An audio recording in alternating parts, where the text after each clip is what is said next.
Magandang gabi po sa inyo mga kapatid. Sumayin niyo po ang kapayapaan na nagmumula sa ating Panginoon at sa pagpapatuloy po ng ating pag-aaral patungkol sa mga himala ng Panginoong Hesus, ating pong tunghayan ang isang bahagi sa kabanata ng sulat ni Marcos ng pagpapagaling ng Panginoon o pagpapagaling ni Hesus sa isang ketongin. Ito po ay matatagpuan sa Mark chapter 1 verse 40 to 45. Kung ito po inyong nakita, pwede po kayong sambay sa pagbasa. Ganito po ang sinasabi. Isang taong may ketong ang lumapit kay Jesus. Lumuhod ito at nagmakaawa. Kung nais po ninyo, ako'y inyong mapapagaling at magagawang malinis. Nahabag si Jesus sa ketongin, kaya't hinawakan niya ito at sinabi, "Oo, nais ko, gumaling ka." Nooy di nawala ang ketong ng lalaki at siya'y naging malinis. Matapos mapagbilinan, agad siyang pinaalis ni Jesus at pinagsabihan ng ganito, "Huwag mong sasabihin ito kanino man, sa halip ay magpunta ka at magpasuri sa pari. Pagkatapos mag-alay ka ng handog para sa Diyos ayon sa iniutos ni Moises bilang patunay sa mga tao na ikay magaling at malinis na." Ngunit pagkaalis ng lalaki ay kanyang ipinamalita ang nangyari sa kanya. Dahil dito, hindi na nakapasok pa ng bayan si Jesus. Nanatili na lamang siya sa mga hindi mataong lugar, subalit pinupuntahan pa rin siya ng mga tao mula sa iba't ibang dako. Ang Diyos pong magpala sa pagkakabasa ng kanyang salita. Mga kapatid, 5 buwan na rin po tayong nasa quarantine. Marami po sa ating mga dating normal na gawain ay naging new normal, naging limitado na po yung ating mga kilos, lalo na't hindi pa po napupuksa o nakakagawa ng vaccine para dun sa virus. At ganoon din po at marami tayong mga pangangailangan na kailangan po nating masustentuhan. Sa ating pong kwento para sa gabing ito, ang mga mapansin po nating mga kamangha-mangha, pag sinabi po natin kasing himala, may mga bagay na mangyayari na hindi ka panipaniwala. So kung ihimayin po natin ang mga talatang nabanggit kanina sa aklat ng Marcos, marahil po sana ay mas magandang magkaroon tayo ng short background. Ano po ba ang ketong? Ang leprosy o yung ketong ay isang pong sakit sa balat. Sinasabi po ng internet ay ito po ay sanhi ng isang slow-growing bacteria na ang pangalan po ay Mycobacterium leprae. Ito po ay sumisira sa mga ugat, sa balat, sa mata, at dun po sa tract ng nasa ilong. At kung babasahin po natin ang kabanatang 13 ng Leviticus o ng Leviticus chapter 13, kung isa-summarize po natin, it is somehow similar kung ano po yung sitwasyon natin ngayon. Meron pong mga magiging PUI o yung pong mga persons under investigation at merong mga PUM, mga persons under monitoring. Ang mga may ketong ay should be isolated. Sila po ay kino-confined sa isang sa labas na bahagi ng isang lungsod kung saan po walang masyadong tao at sila po ay magsusuot ng mga sirang damit, hindi mag-aayos ng buhok, magsusuot sila ng face mask at sisigaw sila dun sa mga tao na lalapit sa kanila or within their range, sabihin na sila ay marumi o unclean ang sinasabi po sa English. Ang leprosy o ang ketong po by the old times ay hindi po siya malunasan. It was incurable by human means. Siguro sa panahon po natin ngayon, lumipas na ang napakaraming taon, nagkaroon na po ng cure para sa ketong. Pero kung iisipin po natin sa lumang panahon, ito po ay isang napakalalang o isang napakamalalang sakit sa balat. Tapos dito, nabanggit po ng isang commentary ng ketong ay it was the physical counterpart to the spiritual problem of sin. Parang lumalabas na kapag ikaw ay mayroong pagkakasala sa Diyos, ang magiging kaparusahan mo o pinakamatinding parusa para sa iyo ay magkaroon ka ng ketong. So kung iisipin po natin, dun sa summarization ng Leviticus 13, meron din protocols at merong mga guidelines para sa mga taong may ketong. So kung babalik po tayo dun sa ating kwento kanina, may mga bagay na hindi dapat ginawa ang taong may ketong na ito doon sa setup na dumating ang Panginoon sa Galilea. Siguro himayin po natin. Ayon po sa kasulatan, yung isang taong may ketong na ito ay lumapit sa ating Panginoong Hesus. Po sa verse 40. Sa unang talata, lumapit ang isang taong may ketong sa ating Panginoong Hesus, which is supposed to be, as with the protocol, isolated dapat or outcast itong taong may ketong na ito at siya ay lalayo sa mga tao. Ihihiwalay niya ang kanyang sarili sa mga tao. He will be an outcast from the society. So kung isipin natin, talagang kaawa-awa po yung sitwasyon ng taong may ketong na ito. Pero isa po yun sa bagay na nais po natin bigyan ng pansin. Hindi dapat siya lumalapit sa mga tao, ngunit sinasabi ng talatang 40, lumapit itong taong may ketong na ito dun sa ating Panginoong Hesus. Kung isipin po natin ang senaryo, ang ating Panginoong Hesus po, kasama ang kanyang mga alagad, nag-iikot sa mga bayan-bayan upang magturo at mangaral. At supposed to be, etong mga taong may karamdaman o may sakit ng ketong, hindi dapat sila nakikihalubilo sa karamihan. The lepers should avoid people and warn them from him of being unclean. Tulad nga po sinasabi nung chapter 13 sa Leviticus, magsusot sila ng face mask o yung takip sa bibig at bibigay sila ng babala doon sa mga taong lumalapit sa kanila na sila ay marumi.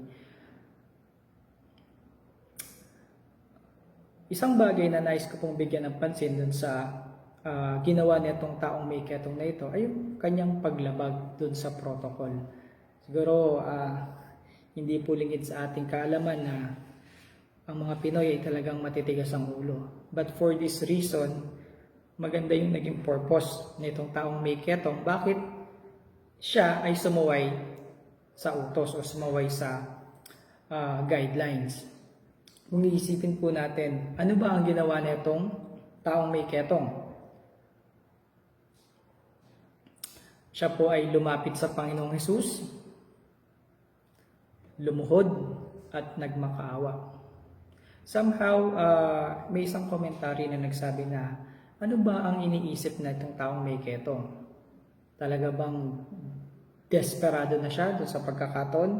I remember nanood sa isang video clip from Facebook. Nung kasagsagan po ng pagkalat or yung pagsiscreening ng mga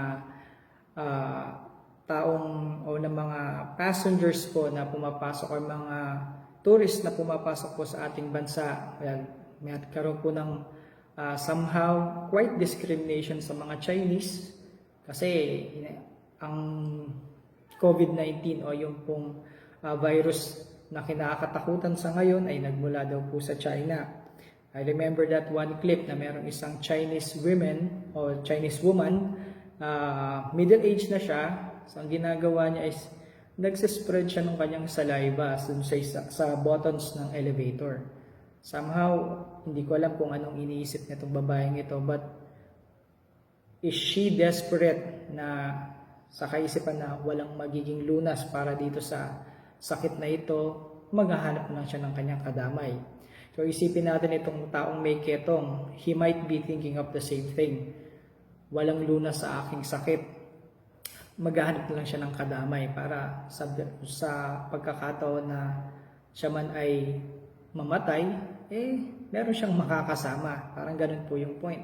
Pero at some point, kung isipin natin, yung courage ng taong may ketong na ito, somehow tinag ko siya as, is it desperation or is it a leap of faith? Kasi on those, sa times ng ating desperation, talaga kung wala na tayong pag-asa, sino ba ang ating hahanapin? Sino ba ang ating pupuntahan? Maybe this leper thinks of Jesus. Siguro naririnig niya ang kwento o naririnig niya ang patungkol sa ating Panginoong Hesus sa kanyang pag-iikot-ikot sa Galilea. And he had that courage, that leap of faith para lumapit sa Panginoon. At nais kong bigyan natin ng pansin yung kanyang naging attitude nung siya po ay lumapit sa Panginoon. Common thing is, kung mababasa po natin, siya ay lumuhod at nagmakaawa. But hindi lang naman yun hindi lang naman yung nakakaantig sa kanyang ginawa. Out of his frustrations or desperation, talagang last resort ko na ang Panginoong Hesus, bakit hindi ko siya subukan? Maliban dun sa kanyang pagluhod at pagmamakaawa, ito bibigyan natin ng mas malalim na pansin. Nung kanya pong kinausap ang ating Panginoong Hesus, ang kanyang pong tinanong o ang kanyang sinabi ay, kung nais po ninyo, ako'y inyong mapapagaling at magagawang malinis. That humble request, hindi niya inisip o hindi niya inuna kung ano yung kanyang desire. Bagkus, tinanong niya kung, Lord, kung gugustuhin po ninyo, ako po ay inyong mapapagaling at magagawang malinis. So, kung isipin natin yung nakapaloob dun sa kanyang request, hindi ko alam po kung ang iniisip na itong taong may ketong na ito na yung kanya bang kinahinatnan o yung kanyang pagkakaroon ng sakit na ito ay kaparusahan sa kanya.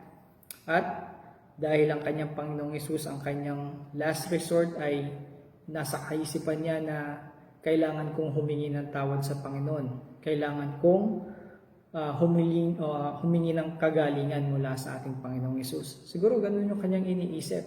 Kaya despite of the protocols o yung guidelines para sa kanya, number 1 na nilabag niya is huwag kang lalapit sa mga tao. Pero yun ang kanyang ginawa, lumapit siya sa ating Panginoong Hesus at siya ay nagmakaawa. From that point na sinabi niya na o tinanong niya na kung nais po ninyo. Napakalinaw ng kanyang request. It's not my will, but your will. So it's somehow similar dun sa panalangin ng ating Panginoong Hesus nung siya ay nasa Gethsemane. Ang habol niya ay kung kagustuhan ito ng Panginoon na siya ay gumaling at siya ay magagawing malinis. Talagang with that humble request, the following verses says it all. Bigyan din po natin ng pansin iyon. Ano po yung mga responses ng ating Panginoong Hesus? Okay, 3 details po yung sinasabi dito. The first one, na antig ang kalooban ng ating Panginoon. Siya po ay naawa, nahabag siya dun sa taong ketongin. Pangalawang bagay, hinawakan niya yung taong may ketong. As pangatlong bagay, pinagaling ng Panginoong Hesus yung taong may ketong sa pamamagitan ng kanyang salita. So, bigyan po natin ng emphasis. Nahabag ang Panginoon o nahabag si Jesus dun sa taong may ketong. This clearly states that Jesus is a compassionate God. Alam natin, nalalaman ng Panginoon kung ano yung sinasabi ng ating puso. Nalalaman ng Panginoon kung ano yung ating mga pangangailangan. And I am thinking, hindi imposibleng hindi nakikita ng Panginoong Hesus itong taong may ketong na ito mula sa malayo. At kaya hinayaan niyang lumapit ito. Alam ng Panginoon na itong taong may ketong na ito ang kanyang pangangailangan. Gusto niya ng kagalingan, gusto niyang makalaya mula dun sa sakit na iyon. So, I can definitely say that before even this leper approached Jesus, alam na ng Panginoon kung ano ang kanyang kailangan. But it's a good thing na somehow nag-first move itong leper o itong taong ketongin. And somehow, kung i-apply po natin sa atin, oo, alam ng Panginoon kung ano yung ating mga pangailangan. Lord, kulang na po yung bigas namin. Kulang na po yung dilata. Kulang na po yung aming noodles. Hindi ko na po alam kung anong kakainin namin bukas. o kung ang aking mga magulang ay magkakaroon pa po ba ng budget para sa mga susunod na buwan. Marahil yung iba ganito yung iniisip, kaya kanya-kanyang diskarte para maka-earn ng pansustento para sa ating pangangailangan. Kung iisipin natin, if there will be times na if we are sharing some of our struggles, o pinakwentuhan po natin yung ating mga kaibigan, ano kaya yung mararamdaman natin na by the end of the story, hindi siya makarelate? Ano kaya ang mararamdaman natin? But dito, binabanggit dito na nahabag ang Panginoon because He clearly understood kung ano ang pinagdadaanan nitong taong may ketong. And it's a good thing na nag-first move itong taong may ketong kasi yun ang gusto ng Panginoon sa atin. Naiintindihan ng Panginoon at maiintindihan ng Panginoon ang ating mga pinagdaraanan. Pero hindi naman ibig sabihin na hindi na tayo mananalangin o hindi na tayo hihingi ng tulong sa Panginoon. Ito yung isang bagay na ginagawa ng mga matitigas ang ulo na alam na nilang sila yung may pangangailangan, ngunit ayaw nilang lumapit sa Panginoon. It's a good thing na mapupulot po natin mula dito sa taong may ketong na ito, na in desperation, last resort, lumapit siya sa Panginoon at nagmakaawa. And second thing is, God or Jesus extended His hand dun po sa taong may ketong. And somehow, isipin po natin, part of this Leviticus chapter 13, yung pong mga malilinis na sinasabi nila ay huwag po silang hahawak doon sa mga taong may ketong dahil i-consider na rin silang marumi. Pero bakit with that protocol, hindi na yon inisip ng Panginoon at siya mismo ang unang lumapit at humawak dito sa taong may ketong? Kung isipin natin, ano man yung ating sitwasyon, if we can be in the kung tayo man ay nandun sa pinakamababang estado, hindi man tayo kaibig-ibig, o siguro sa sitwasyon nitong taong may ketong na ito, siya ay pinandidirihan ng bawat ng iba o ng karamihan, marahil siya ay itinataboy. Doon sa sinasabing these lepers are confined on the outside of the city limits, parang hindi naman niya siguro naging kasalanan na nagkaroon siya ng ganong sakit, pero bakit siya dinidiscriminate? So somehow, kung isipin natin yung status nitong lalaking ketongin na ito, ay talagang kaawa-awa yung kanyang estado. Ngunit ang Panginoong Jesus, hindi siya nag-atubili. Talagang siya ang humawak doon sa taong may ketong. And the third thing, pinagaling ng Panginoon itong taong may ketong. And yung sagot ng ating Panginoong Yesus doon sa tanong ng lalaking may ketong, oo, nais ko, gumaling ka. Yun ang sinabi niya. So, kung isipin po natin yung mga nakaraan na talata, verses 40 onwards, in a very short story, makita natin kung gaano yung characteristic o ano yung characteristics ng Panginoon. He is compassionate. Tulad ng isang ama, mahal niya talaga ang kanyang mga anak. I remember the story of the prodigal son. Kung maalala po natin, kinuha na ng kanyang anak ang kanyang mana. Parang he disregarded yung kanyang tatay. Buhay pa yung tatay niya, pero hiningi na yung kanyang mana. So parang ang kanyang ama ay wala na sa kanya. Nilustay niya ang kanyang pera at pagkatapos nun ay namuhay siya ng mas mababa pa sa isang alipin. At even on that sorry state na naging siya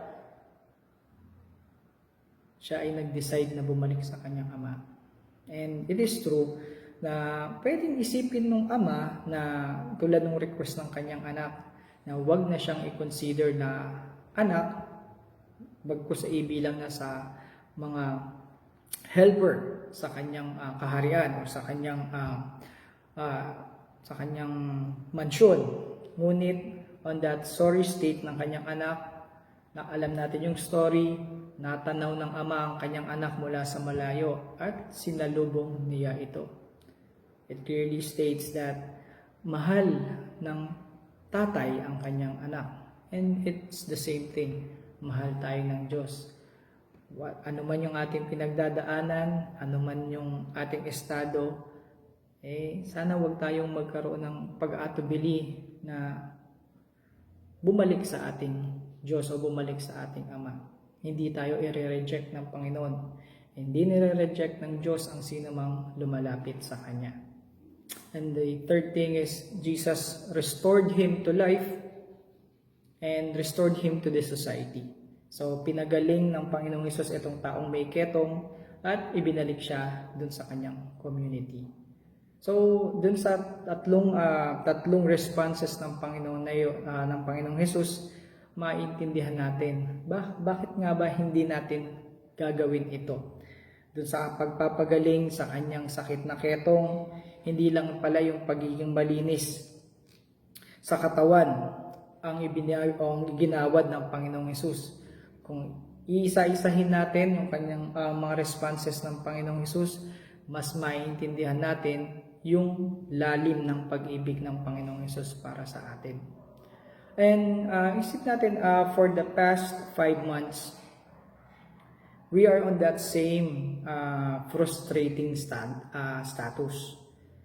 Hindi po natin alam kung etong vaccine na lumalabas from Russia or from India, kung eto na po ba yung talagang gamot para dun sa COVID-19.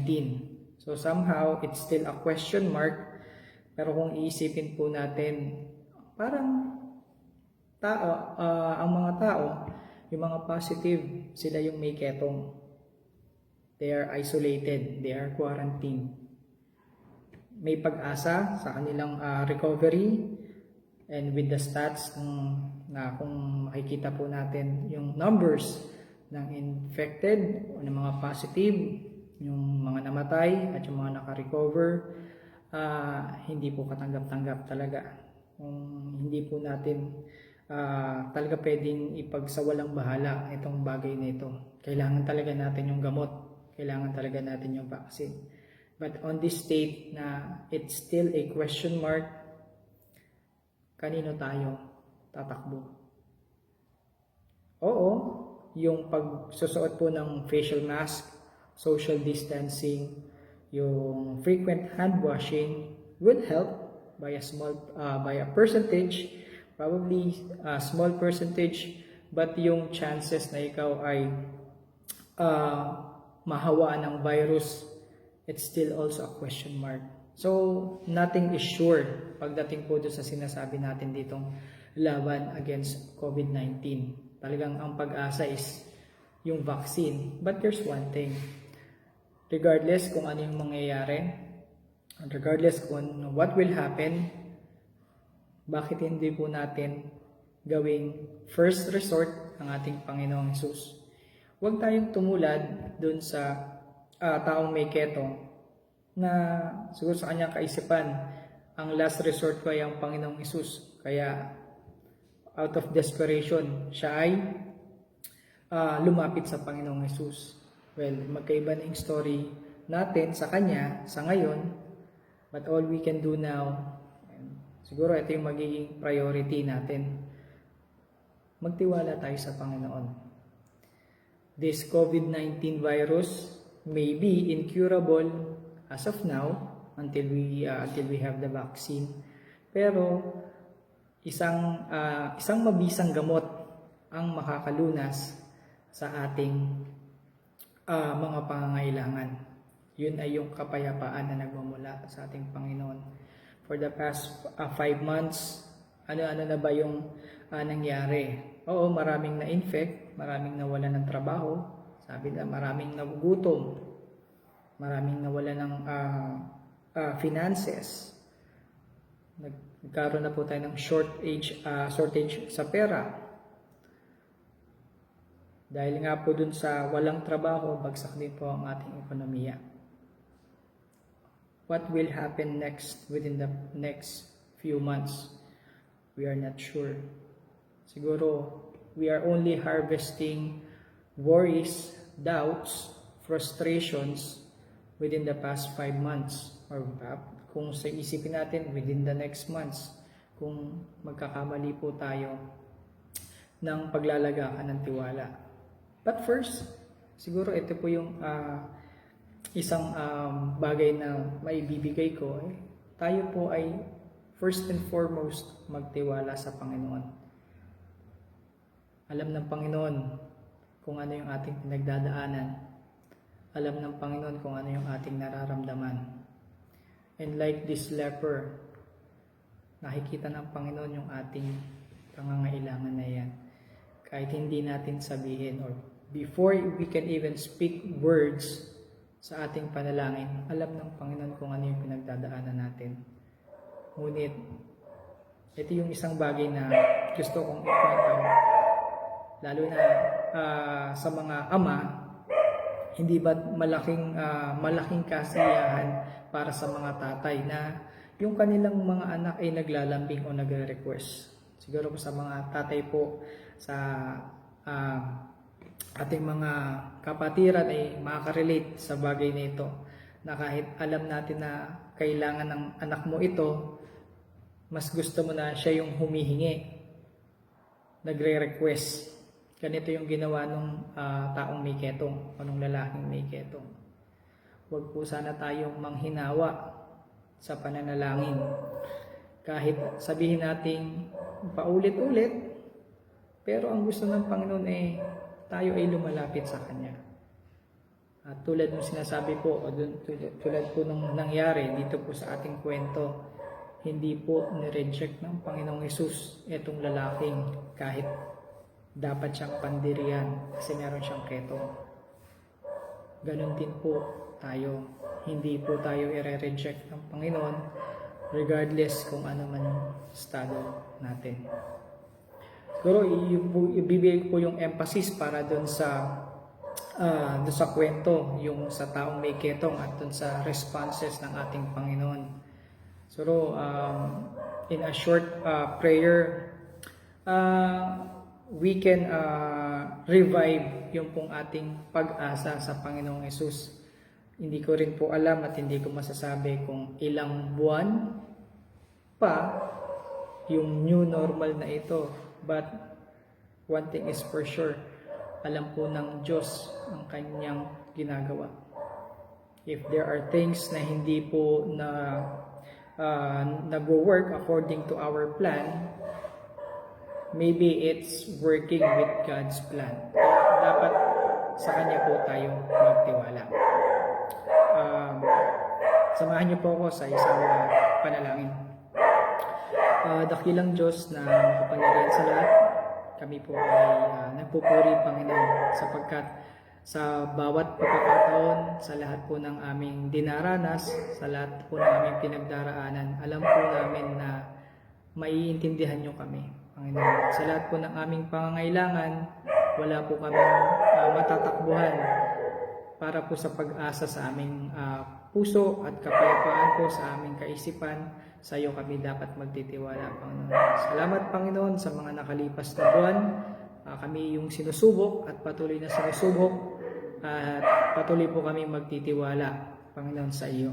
Salamat, Panginoon, sa lahat po ng aming mga kapatiran na patuloy na nagdadalangan, patuloy na nanalangin para sa bawat isa, sa aming mga local leaders, Panginoon, sa local government na patuloy po na sumusubaybay din para po sa kapakanan ng bansa, sa aming pong mga frontliners, Panginoon, patuloy na nagbibigay ng kanilang lakas at buhay, Panginoon, para rin po sa paglilingkod sa iba. Panginoon, nawa ay patuloy niyo po kaming ingatan, gabayan. Bless niyo rin po, Panginoon, bigyan niyo ng kalakasan ang bawat kapatiran. Ganoon din po ang bawat isa na apektado po ng pandemyang ito.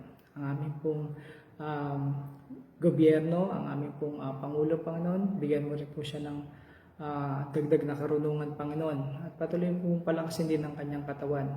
Sa ayahan niyo pong magkaroon kami ng pagtatagumpay sa pandemyang ito sa pamamagitan po ng aming pagtitiwala sa iyo, Panginoon.